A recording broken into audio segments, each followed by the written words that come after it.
Hello, welcome to the Death or Prison podcast, brought to you by leanonmeusa.org. I'm Oswald Newbold. And I'm Kevin Sabbath. And here today we have a special guest, Tramell Thomas. He's from New Haven, Connecticut. He's a father of three, a lead deacon in the church, a mentor, and speaker. One of the biggest things is Tramell, and he likes to be called Mel. He served 30 years in the Connecticut prison system on a 45-year sentence.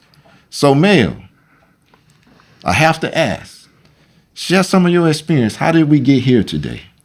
How do we get here?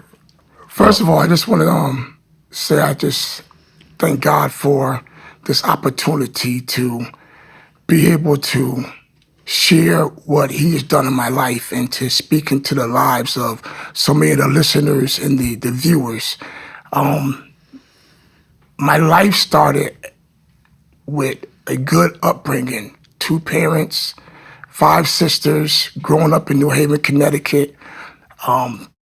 Great student, but it changed one day when my father and mother separated. And it was at that point that at a young age, I might have been like in the 5th grade. In 5th grade, my father and mother separates, and not knowing that this thing had such an impact on my life, I didn't know how to talk about my father not being in my life anymore. For those years, my father was always in my life. When he was taken out of my life, Tramell began to become someone else. In school, I was no longer that top student. At home, I was just existing. At a young age, I never knew this. Until years later, God would begin to show me that this was where it all began.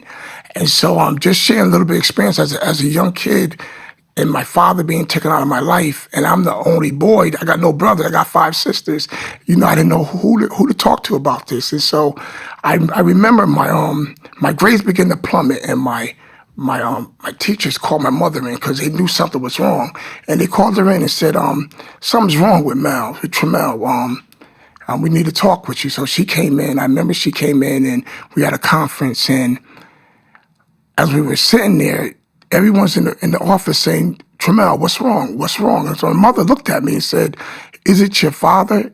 Well, he's not coming back home. And I remember right then and there, I began to bawl like a baby. I bawled like a baby. And she said, he's not coming home. And from that day, I believe that there's some bitterness began to just well up in me that my father had been taken away from me. So let me ask you a question, Tramell. Did you see problems occurring in your home between the relationship between your mother and your father prior to their split? Did you see these things? Did you observe these things transpiring or happening? My father was a hard worker. I grew up watching my father and mother. They gave us the best that they could. My father worked at a gun factory, hard worker, had his own cleaning business. But, the average home, my father drank. Right. He was an alcoholic. He drank a lot, but he worked hard. And so I would hear my father and mother arguing a lot. But as far as them taking care of us, they took good care of us and loved on us. Grew up in the church, but my father, just the alcohol, just really would get the better of him.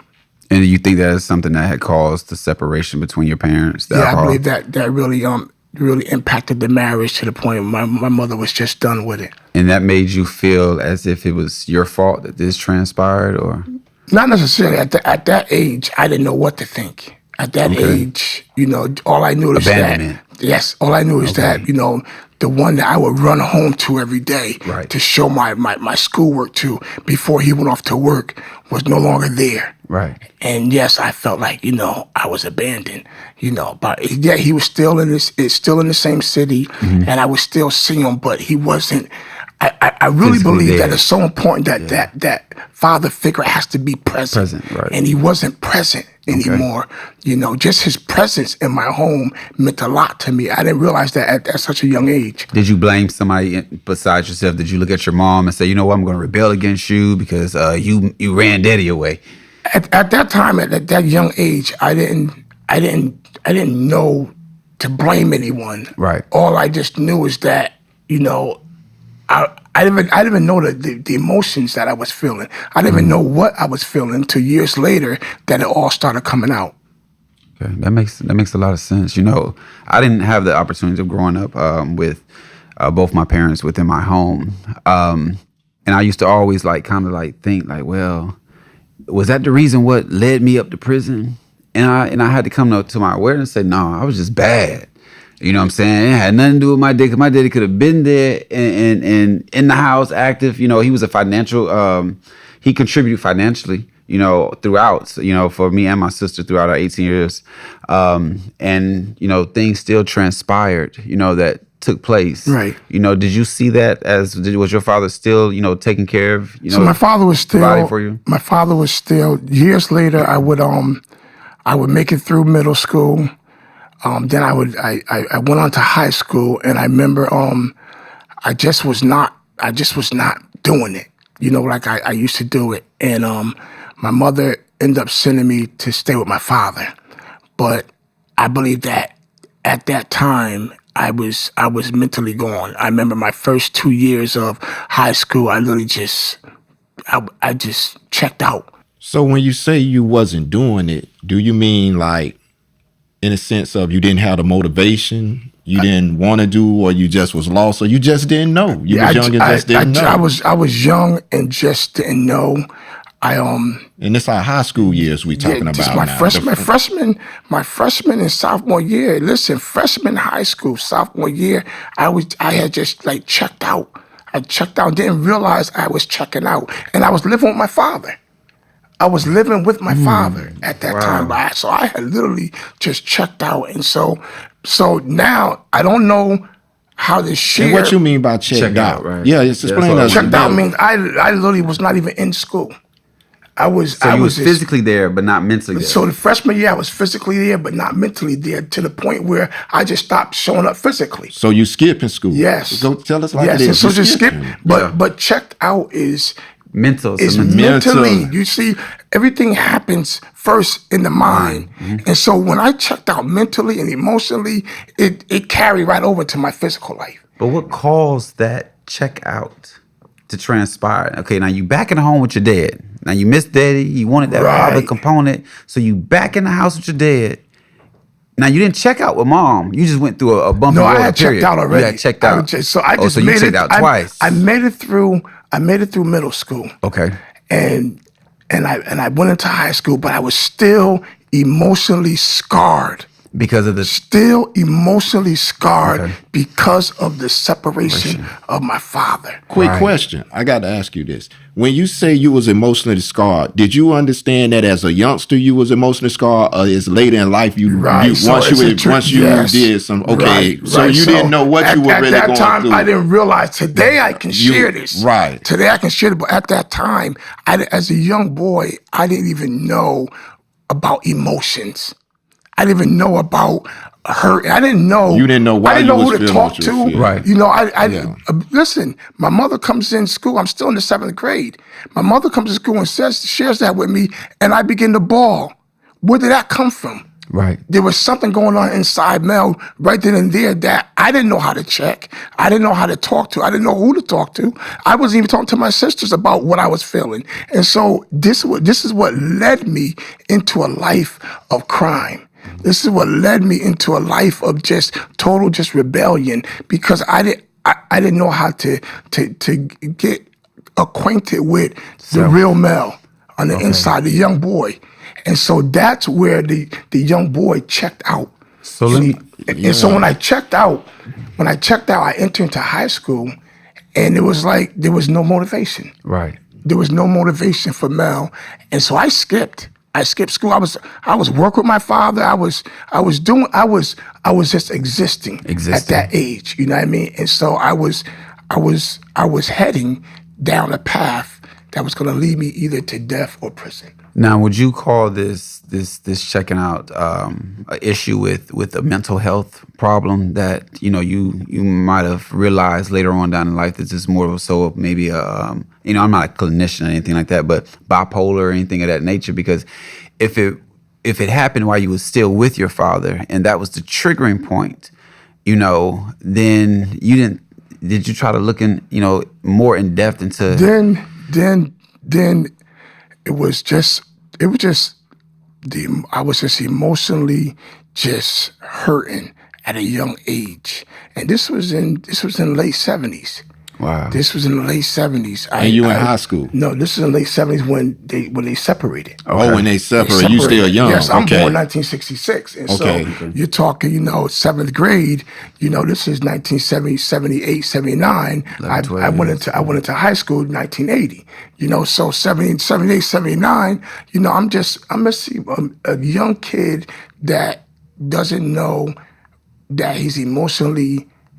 We're emotionally attached to our parents. Of course. We're emotionally attached to our parents. And even some of the viewers right now, you've been emotionally attached to your parents for so many years, and there's things that has happened that I didn't find out this until I was in jail. This didn't come to me until after I had committed murder. So this brings me to a question. In high school, you done checked out. To the point you're not going to school. How long was it before you will stop going to school regularly and you started to get into a life of crime? Not necessarily what sent you to prison, but just getting into a life of crime. So right around what age you think you were around, or what? Right around sophomore year. Around sophomore year. Sophomore year, I just started running with the wrong people. I thought that was my family. You know what I mean? I went out. I was just getting high. And I was still, when I look back now, I was still, even with my mother, even with my father, even my family, but I was checked out. I was checked out. So I'm supposed to be in school. I'm on the street smoking weed. I'm doing just living. Just a feeling that family has them let you down already. And it wasn't I felt my family had let me down. It was just I was just out there. But yet I was living two lives. I was out there, but I would go home, sleep in my mother's house. But yet, you know what I mean? It was a mess. My life was a mess. So I want to ask. So you speak about crime. So now we got male that's out in the streets, male that's doing little crimes here and there, male that's just checked out. What's going on with the male now? The male at that time that's out there in the streets now. Like, where was it going? Was it getting were you getting more displeased with life? Was the crimes escalating? Was it you really didn't want to do crimes, but you just found yourself acting impulsive? Like, what was male like at that time? I just continued down that path. And I remember the petty crimes. It always start out with the little small stuff. Yeah, the little small stuff. Testis. Yeah. And then I remember there was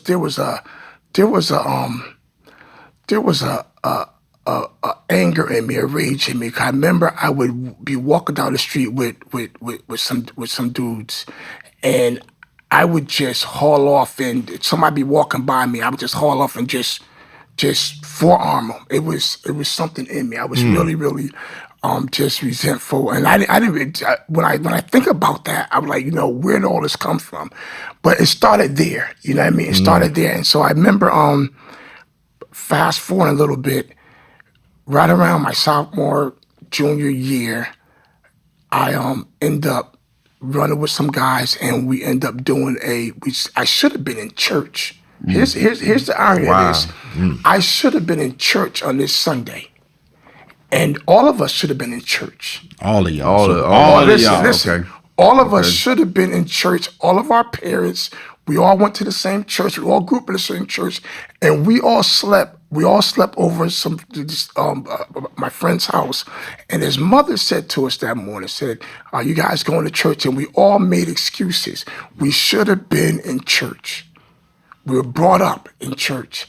And I remember we all made excuses because we had planned that night that we were gonna go rob a store. Okay. Instead of being in church, we would say, you know what? And the night before, we were doing crazy stuff, but then it escalated to, okay, now we're gonna go rob this store. And Mel, you're gonna listen. You the big guy. Yeah, Howard, you're gonna go and case it out, and we had all the plan. Mel, you're gonna jump over the counter, and it was so we. So really, Mel getting ready to do everything. Yes. Okay. And so okay. we and I never questioned anything. This is where Now, were I these realized guys older than you by any chance? we were all about the same age, Same age. All Yeah, high schools. What defined your friendship? Was it trauma? Did they have their father in the No, home? we all were friends from church. Okay. Don't know how we ended up here, but this was the enemy's plan for me not to be here today. Right. And so that's how I ended up there. The enemy was trying to take me out at a young age, and so I realized that that my life was just all over the place. And that day, getting back, that day would be the beginning of me just going in and out of jail. And so we ended up getting caught that day. One of them got caught. This is your first criminal episode? First criminal episode. Matter of fact, I had got arrested one day in the city mall for something I didn't even do. And I ended up walking the mall and said hello to somebody, but I was skipping school. I was skipping school downtown, walking in the mall, and said hello to a friend of mine's and kept on going. And as I kept going and saw the police running, I'm looking like, what's going on? They grabbed me and him, and some person said that they just got robbed. This is one time I didn't do anything. Didn't do anything. So now I'm going to court for something I didn't do. How old were you at that time? I was a junior in high school. I was Okay. about maybe 16. 17. Yeah. So going to court for something I didn't do. Then that robbery happens. And so now I got two cases in court. My mother The same element, basically. Yes, same element. My mother is I'm just bringing so much shame to my family. So now it's more hurt. More hurt. So I end Self-inflicted. up getting sentenced to a 2-year sentence in 83. And you're a juvenile still at that time. 18. I went away you 17, had just turned 18. Yeah. 18, Went away okay. 17, 18, and went away for 2 years. There, just play basketball, just end up getting my high school diploma there, but never ever dealt with anything. 2 years, 18 months done, out of prison, came home in 84. And prior to, and I need to share about this because my story is really, it intertwines around abandonment with my father. Abandonment. And so abandonment. But before I went away, God brought this woman into my life. And my sister was on the phone. We're gonna go somewhere with this. I already know where he's going, yeah. My sister was on the phone, and I walked into the house, and I said, "Who are you talking to?" So she said, "I'm talking to Alfred." So I said, "Does he got any sisters?" I'm just talking. She said, "Yeah." I said, "Put it on the phone." So she says, "Alfred, my brother says, put it on the phone." So he says, "Yo, Lisa." So Lisa gets on the phone. I says, "Hello." She says, "Hello." Beautiful voice. And the first thing I said was, "Wow, you sound good." And so we end up just communicating on the phone. Fast forward, I'm in jail for that crime for 2 years. And the whole time I'm in jail, I'm communicating with Lisa back and forth through phone. Come home after 2 years. So are you sincere with your intentions with this young lady, or is this something from trauma? Now remember, I'm still checked trauma. out. I'm still checked Trauma, out. okay. But I'm running game. But not running game. Not Okay. running games. I really love You loved Lisa. her. I really love Lisa. I got you. All right, I got listen. If I knew what love then was, I'm Right, you but loved her. We would talk periodically. I would call, two-way phone. Put on the phone, how you doing? But I'm in jail. You know how jail is. You're just speeding. You're just in jail. You're on the phone. And quickly, We call it kicking game where I'm yeah, from. but I'm just showing you. I'm showing everybody I'm on the phone with a girl. Okay, You know what okay, I I mean? got you. But yet I'm still talking to Lisa. Right. You know, but not listening to Lisa. There's a difference there. I was talking to Lisa, but I was not listening to her. I didn't hear what she was saying. And so a lot of times in jail at a young age, you just want to be able to just talk. On the outside. Right. And so I'm talking to her, and at one time in our conversation, which I never heard, she had ended up getting pregnant at a young age, at 17, and her mother made her get married. And so never heard this. Never heard this. I ended up coming home in '84, and first person I called was Lisa. So this was not running game. Lisa was really somebody I wanted to get with. Okay. She married at this time? She's married at this time. But you don't know that. But I never heard it. you never heard I it. never heard it. So I get home and I Does call that mean her. you don't know, or you just never heard it? I didn't hear it. I He don't didn't know. hear it, so he don't I know. don't know. All right. And Yeah. so I call. I said, hey. She said, how you doing? I said, I'm good. She said, where you at? I said, I'm home. You're not home. I'm home. She said, if you're home, come out my house. So I run over to her house, you know. Yo, Lisa. And she comes downstairs with a baby. Now, I remember the phone call in jail. I never heard. Wasn't listening. God. And so she comes downstairs. I'm like, yo, who's that? She said, I told you I had a baby, and my mother made us get married, but we're not together anymore. You know, we're not together anymore. So that's all I'm hearing. We're young. She's young. We're thinking that, you know, her boyfriend's gone. You know what I mean? And so we start dating. I'm dating a married woman who's separated, but just this is where my mind's at. And so me and Lisa became inseparable. You saw Lisa, you saw me, you saw Kevin. I'd be strolling him down the street in the stroller, you know, and we were inseparable. And how old were you at this time? I was still 18, 19, Okay. 19 years old. Okay. And you jumped right in the picture, yes. playing daddy. And, yeah, you know, and Okay. and but it was that feeling of I had somebody with me. So Remember now, the Yes. abandonment. it's more about you. The abandonment. So I love yes. the way you make me feel type love. We were together. Yes. Together. Okay. But can I ask this?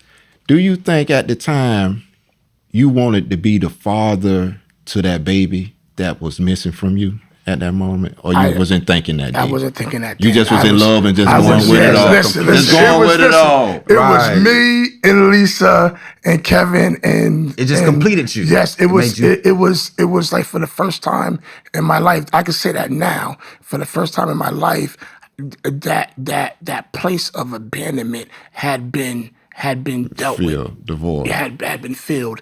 And So let's define abandonment a little bit here. When you say abandonment, my definition of abandonment is when you have been attached to someone, or you have a profound love for someone, and then they are no longer- taking away yes. from you, without, considering, the amount of emotion you had for them. So that would leave a sense of void of abandonment, right? Right. So let me say, if it was a person that you didn't care about, could that provide you with that feeling of abandonment it was someone I didn't care that about. you did not care about? I'm not sure. It just for me, it was my father, and cared. it wasn't Okay. like my father abandoned me.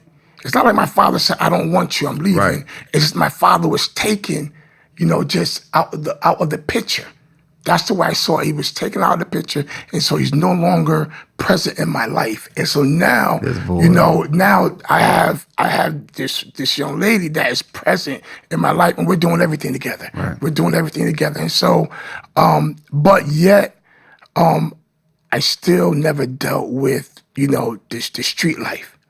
You know what I mean? And so now I'm home. I'm trying to work, trying to do the things that I'm supposed to do to be a good citizen. But I was still that I didn't know then, but that void wasn't really filled, And so I was still out in the streets. But I remember Lisa and I was really physically intimate And I mean, I was Hanging out. Yeah, hanging out. But it came a day when she would break up with me. She would break up with me, and there again was the abandonment. The triggers. So what makes you think her breaking up, was it because you say you were still in the street. So do you think it was the lifestyle you was living she couldn't handle? Because it seemed like the love was there from you, at least what you was exhibiting. So what do you think her reasoning? As I was sharing, we were physically intimate together. But you weren't And the emotionally. very unthinkable would happen that her mother was trying to avoid when she made her get married at a young age. She did not want her to be having multiple babies. From different men. Yes. Okay. So it happened. So now she, being scared, would break up with me. For the second time in your life, it sounds like you had been abandoned. Lisa has left you, right? I need to know, were you heartbroken by that? Did that change something in your attitude? And where did male life go from here going forward? I was crushed. And without any answers. And it led me deep into the streets. I began to smoke cocaine. I began to do some of the things I thought I would never do. I began to do them. I mean, robbing, stealing, smoking, going to parties, and just, my life I should have been dead 3 times over, some of the stuff that I was doing. But it ended up leading me to take a young exchange student's life just to rob them. Just to rob. I would take a young exchange student and kill him for money. And I end up, I remember one time my mother told me, I came in the house and my mother told me, and I was running the streets, and she said, come here, sit on my bed. So I went and I sat on the foot of her bed, and she said to me, she says, God showed me a picture of you in a whirlpool. She said, I saw a whirlpool and you were on the edge of it and you were trying to get out of it. And this was what she had said to me before I would commit that crime. And I just said, Mom, I'm all right, Mom. I'm good. Yeah, we always I'm say good. I say the same I'm good. thing, Mom. I'm good, Mom. I'm good. I'm good. And I ain't doing nothing. not knowing that that months later I would commit a murder. I would commit a murder, and that would lead me to receive a 45-year sentence. And 1987, September 1987, I would end up in the county jail, and later I would be transferred to Connecticut State Prison Summers. Hey, Tramell, this is getting real good, man. But we're going to cut it short into the next episode. We're going to say something to the next episode. For you guys that are watching, man, this is a phenomenal story of how Tramell have come out of abandonment and how God's going to work in his life. You're going to see it on the next episode. This is the Death or Prison podcast. Around here, we say, choose life.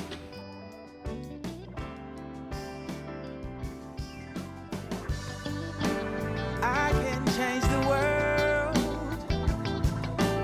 Feed one, teach one. One